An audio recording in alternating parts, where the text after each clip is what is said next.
I am Susan Downey. I'm one of the executive producers of Perry Mason, and I am half of Team Downey, the production company behind the show. My name is Robert Downey Jr. I am also an executive producer on said Perry Mason.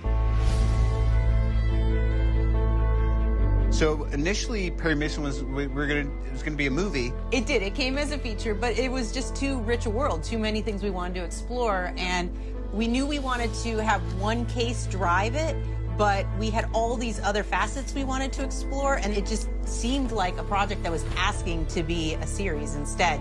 Are you being cheated out of life's thrills? Probably. There is no origin story for Perry Mason, so it was fertile ground. If you look at any of the movies done, previous shows, even the books, they don't give you a lot about who he was. So for us, it was, how do we create a character who is that guy? Chubby's setting sail. Hey, get out in front of him, I'll fall from behind.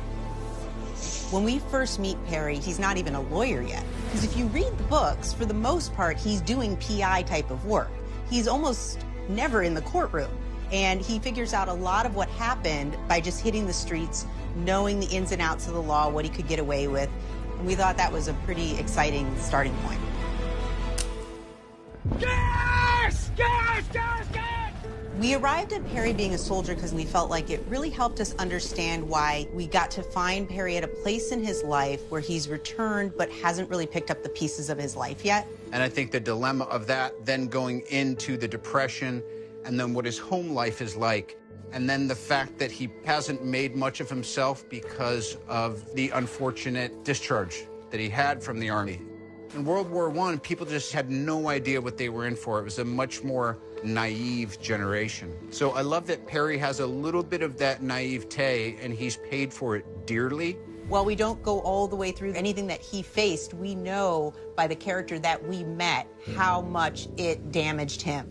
And you need me why, Evie? Because some friend of his is in trouble, the police are involved, and you're good at your job. And then the case of a lifetime comes to him through EB. At first, he's not sure he wants to take on something so heavy, but when he sees someone innocent like Emily, who made choices that weren't smart at the time, he is driven to clear her name, I think in a way that his name wasn't cleared for him in the past. We want Perry to be a bit of a trauma case, because when he sees it repeating itself in these events that are going on around him, there's part of him that says, that's a war I couldn't win, this is a war I have to fight. My name is Perry Mason. I represent Emily Dodson. What's exciting to see, and Matthew plays it so well, is that when Perry first becomes a lawyer, it is a total disaster. Would you look a minute, Mr. Mason? Anything that's worth doing is worth doing poorly, and Perry gets to demonstrate that to the umpteenth degree in episode 6. I also love the fun that's in there. When someone says, it's hard to be a good lawyer. You may have heard I'm new to this. Objection. Sustained. See what I mean? He's just a bad lawyer right now. Perry Mason, Esquire. May I come in? Of course. And it's a total roller coaster ride, because even if he's doing the right thing in court, people aren't playing by the same set of rules that he's playing by. That's not exactly legal. No, Mr. Mason, it's not. But it is something I can live with. He has to make choices along the way on where he's willing to bend and play in the gray areas to keep his client free. And you're as hellbent as he is on covering this up.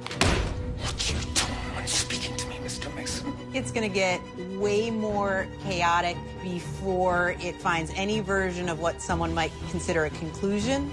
Not one character will come out unchanged. It's bananas.